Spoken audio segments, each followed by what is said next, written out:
자, 2018년으로 한번 가볼까요? 모든 게 거의 다 끝났다고 생각했던 바로 그 해입니다. 근데요, 이 거의라는 말이 생각보다 많은 걸 담고 있더라고요. 네, 바로 이 숫자 98%.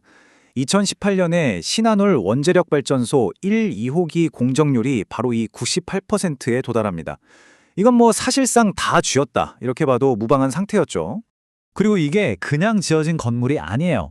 기술적으로도 우리가 기술 준비성 평가 TRL이라고 부르는 게 있는데 이게 무려 9단계였습니다.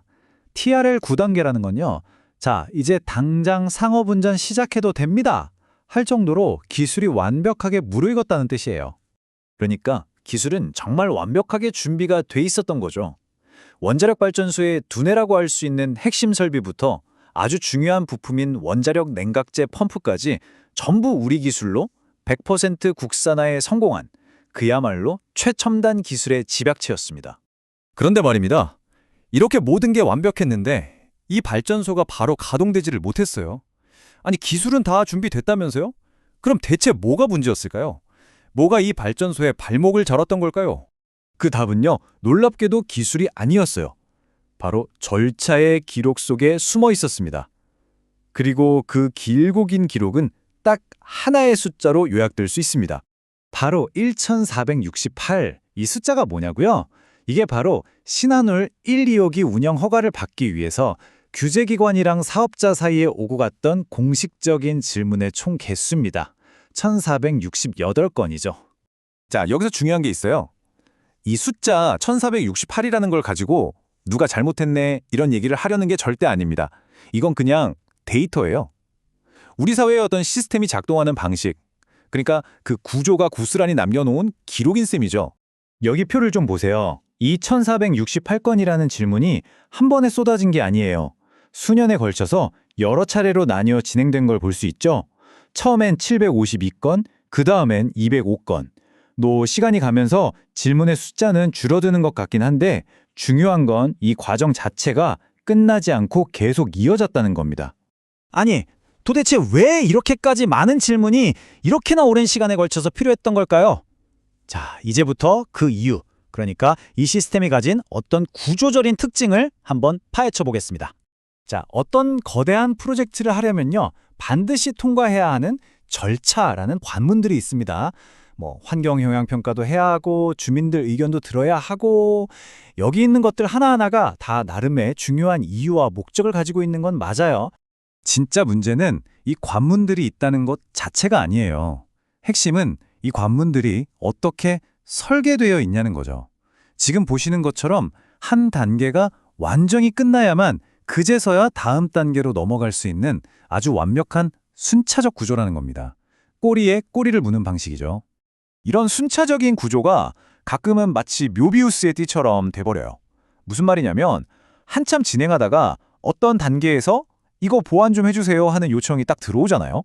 그러면 거기만 고치는 게 아니라 그 이전 단계, 또 그 이전 단계의 결과물까지 다 손봐야 하는 상황이 생기는 거예요. 그러니까 앞으로 나아가는 게 아니라 계속 앞 단계를 뱅뱅 도는 거죠. 시간엔 바로 이런 구조 속에서 계속 쌓여만 가는 겁니다. 그렇다면 말이죠. 이 구조, 어떻게 좀 다르게 설계할 수는 없는 걸까요? 규제가 필요하다는 건 알겠는데 그 속도를 좀 더 높일 방법은 정말 없는 걸까요? 이 질문이 왜 중요하냐면요. 바로 이것 때문입니다. 흔히들 전기를 산업의 혈액이라고 하잖아요. 우리 몸에 피가 잘 돌아야 건강한 것처럼 전기가 제때 공급되지 못하고 그 흐름이 느려지면 산업 전체가 활력을 잃게 됩니다. 그리고 그건 곧바로 국가 경쟁력 문제로 이어지는 거죠. 그럼 다른 나라들은 어떻게 하고 있을까요? 예를 들어 프랑스를 보면요. 환경 관련 허가 절차를 대부분 하나의 창구로 통합해버렸어요. 그러니까 여러 부서에서 따로따로 검토하는 게 아니라 관련된 것들을 한 번에 동시에 검토하는 거죠. 이걸 우리가 병렬적이라고 부르는데 이렇게 해서 시간을 확 줄이는 겁니다.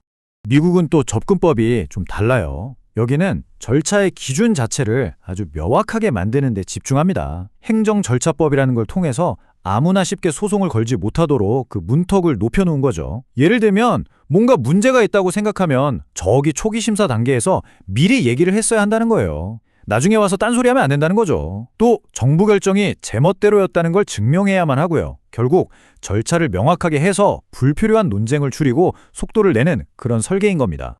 자, 그러니까 핵심은 이거예요. 환경이나 안전을 위한 절차, 이거 어느 나라에나 다 있습니다. 이걸 없애자는 게 아니에요, 절대로. 중요한 건 그 똑같은 절차들이 과연 어떤 구조, 어떤 설계 위에서 돌아가고 있는지를 봐야 한다는 겁니다. 오늘 우리가 살펴본 이 신한울 원전의 이야기는요, 그냥 과거의 한 사례로 끝나는 게 아닙니다. 이건 바로 우리의 미래를 향해서 아주 중요한 질문 하나를 던지고 있어요. 왜냐면 이런 복잡한 순차적 구조가 비단 발전소 짓는 데만 있는 게 아니거든요. 우리가 만든 전기를 공장으로 또 우리 집으로 보내주는 그 송전망 있죠? 그거 건설하는 것도 똑같아요. 새로운 송전선 하나 까는데 거의 10년이 걸린다는 게 지금 현실인데 이게 바로 오늘 우리가 얘기한 그 구조적인 문제와 깊이 연결되어 있는 겁니다. 그러다 보면 바로 이 질문과 마주하게 되는 거죠. 자, 보세요. 이미 기술적으로 완벽하다고 검증된 TRL 9단계 기술도 이런 구조 속에서 이렇게나 오랜 시간이 걸렸습니다. 그렇다면 이제 막 개발 중인 한 TRL 6단계쯤 되는 미래의 신기술들은 어떨까요? 이걸 실제로 시험해보는 실증 단계까지 가려면 대체 얼마나 더 오래 기다려야 하는 걸까요? 그리고 바로 여기서 경제적인 문제로 직결되는 겁니다. 어떤 기술을 세상에 짜잔 하고 보여주는 그 실증 단계가 자꾸 늦어지면요. 이거 진짜 되는 거 맞아? 하는 불확실성이 커지잖아요. 그럼 당연히 그 미래 기술에 대한 투자도 멈칫할 수밖에 없는 거죠. 결국 기회라는 것은 언제나 준비된 자에게만 주어지는 법이죠. 그리고 우리가 말하는 그 준비라는 건요. 단순히 새로운 기술을 개발하는 것에서 끝나지 않습니다. 그 기술을 세상에 빠르고 효과적으로 내보일 수 있는 시스템, 그 설계까지 완벽하게 갖추는 것을 의미하는 겁니다. 결국 속도는 기술이 아니라 그 설계가 결정하는 거니까요.